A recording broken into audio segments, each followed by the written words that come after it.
So we live in a society of people just riddled with insecurities, and I don't think that excludes people within the church. And our biggest wrestle with God as Christians is just letting go of our pride and realizing that He is Alpha and Omega. He knows everything. He knows the beginning and the end. He knows the end at the beginning.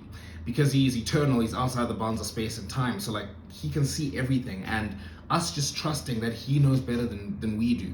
He wants what's best for us. He knows us better than we know ourselves, and just trusting in Him and letting go of our pride. But pride is the chief sin. It's what we struggle with. It's what led to the downfall of Lucifer. It's what led to the downfall of man in the Garden of Eden. We really struggle with that. And I think in a world where, I've mentioned this before, particularly to do with men, you have feminism telling men, you're evil, you're toxic just because of who you are. And then you have the red pill saying, you'll never be loved unless, you go out there and you get jacked and you become like this macho man and you make all this money.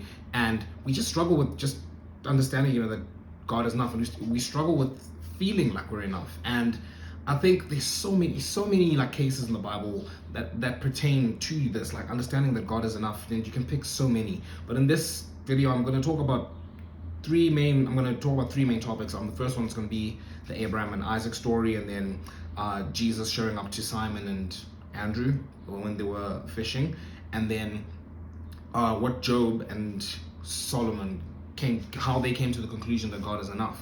So starting with the Abraham and Isaac story. You get Abraham, who's waited so long to have the son, and he's struggling, and he's shown incredible faith, right? And God says, I'm going to give you a son, and then this son Isaac, he's the one who you're going to have more descendants than stars in the sky from. Like you're going to get your descendants from this. I'm going to bless you so much if you're just faithful, right? And then he waited, and then he has a son, and then he's like, thank you, Lord, and I've got my son now, like, and this is the one I'm going to get all these descendants through. And then God one day comes to Abraham and he's like, go sacrifice him. And I'm just thinking, like, Abraham in that moment must have been like, what? Wait, what? What do you mean? Like, you've made me wait so long to have the son, and you've said I'm going to have all these, you've made a promise to me, I'm going to have all these descendants through this son, and now you're asking me to go and sacrifice him? Now, obviously, Abraham did come to the conclusion, and Abraham was so faithful, like the next morning he was up and he went up to the mountain. But his rationale was that, yeah, God is asking me to kill him, but He's going to revive him. And, he wasn't far off. Obviously, God ended up being like, no, you don't kill him. But he wasn't far off, and yet he showed incredible faith for that, because he was like, no, man, like God made me wait this long for the son. He gave me the son, and He promised me, He literally promised me I'm going to have descendants through the son. So it doesn't make sense why he'd ask me to kill him unless, this is a test and He's going to bring him back to life. And, he nailed it. Like he pretty much nailed it. But again, the lesson in that story again is, God has given Isaac to Abraham, and Abraham obviously loves Isaac so much. He's waited so long for him, and he's the son he's going to have so many descendants through, right? And God is like, okay, I've given you this gift that you've waited so long for, you've been so faithful for, but I just want to see where your heart is at. Like, am I still the number one priority in your life?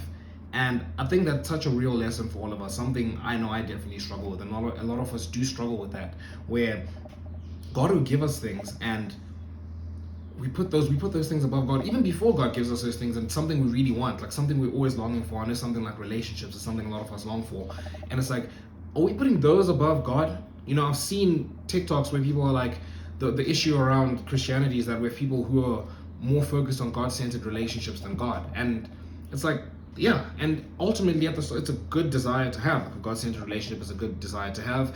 Abraham wanting his son is a good desire to have. Him loving his son is a good thing to do. But putting it above God is not the good thing to do, right? And the lesson in that is that don't put the gift above the giver. Like, God gave you that gift. Why are you putting it above Him? He's the one who gives you the gift. And that was such an important lesson to take from the story of Abraham and Isaac, is that our source of security and stability should come from God alone, because He's enough. He's Jehovah Jireh. He's the provider. He is enough, and no matter what happens, we should always be willing to trust in Him. And even if He asks you to go and kill your son, who you waited so long for, you should still have the heart that He is enough. And this takes me on very swiftly onto the story of how Jesus met Simon Peter, but yeah, Simon and Andrew when they were fishing, right? They needed, it's my understanding from watching The Chosen, I don't know if the Bible says this, that they were in debt with the tax collector. But anyways, the lesson remains, right? They were fishing because they really needed fish to go and sell for money, right? And there was nothing, like there was literally nothing. And then Jesus comes, and I forgot what he asked him, but you know the way Jesus is, he'll come and he'll ask, like I remember, oh my gosh, like when he healed Jesse, like this is the man who's been paralyzed for like 38 years, and he's sitting there and he's just so distraught, and Jesus comes to him and he's like, do you want to be healed?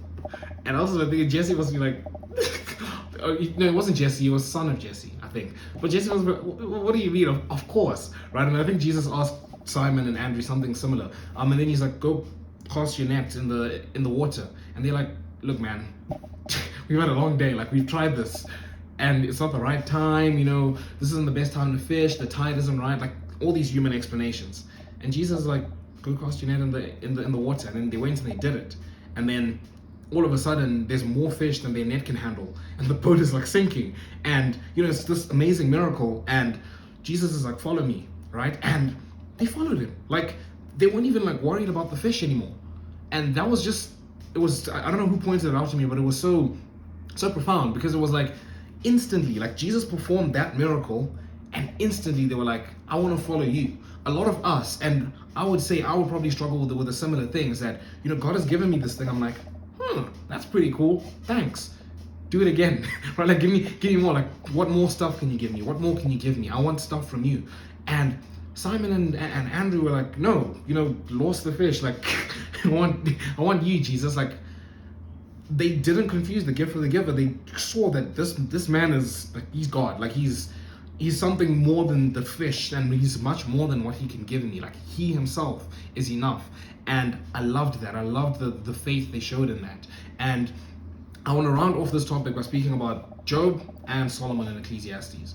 So Job and Solomon, they had very different like paths, but in the end they all got to the same conclusion, that God is enough.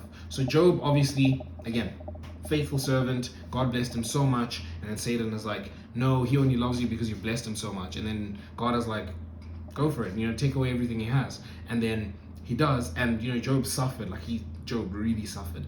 And again, in his view, and obviously as humans we look at it and we're like, that's not really fair, but obviously God is sovereign, like he knows infinitely more than we can know. And yeah, like Job ended up getting like double, triple, whatever he had before, like afterwards, like God blessed him like tenfold afterwards, for his faith. But in the end of all that suffering, Job had all this suffering after losing everything, and getting sick, and like losing family and all of this. In the end he came to the conclusion that God is enough. And then you get to Solomon, who had a different route to getting to that conclusion, where he was blessed. Like we know the story of God asking him to give him anything he wants, and he's like, just give me wisdom, right? And God was so pleased with him, he blessed him so much. But Solomon got to a point where he tried like indulging in like debaucherous parties and living that kind of lifestyle, and he was like, nah, this isn't for me. It's not working. And then he tried living a life of leisure, so you can imagine him on the beach being fed grapes, getting massages and stuff, and he was like, nah, that's not enough. And then he tried throwing himself into his career. He tried like making as much money as he can, and all of that, and he was like, nah, this isn't enough either.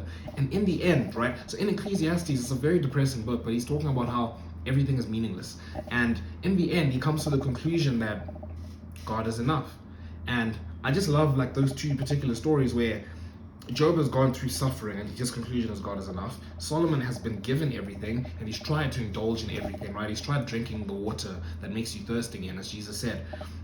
And he's gotten to the conclusion that God is enough. And I think those are just some nice stories for us to realize that we can chase everything, and we can go through so many things, but in the end, Jehovah Jireh is enough. And yeah, I think that's a really important lesson for us to take in. But you guys let me know what you think of the topic in the comment section below. Make sure you subscribe to join the community. Until next time, see you guys.